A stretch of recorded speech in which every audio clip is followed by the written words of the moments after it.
রামচন্দ্র। সেই যুগে নাম এলো, কিন্তু নামের প্রচার হলো না। সেই যুগে কি নাম এলো?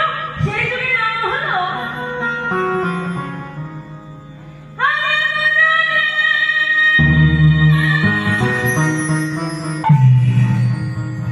মধুকৈত ভারে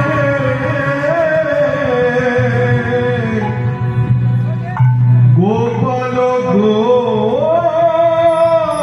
গোবিন্দ মুকুন্দ সরে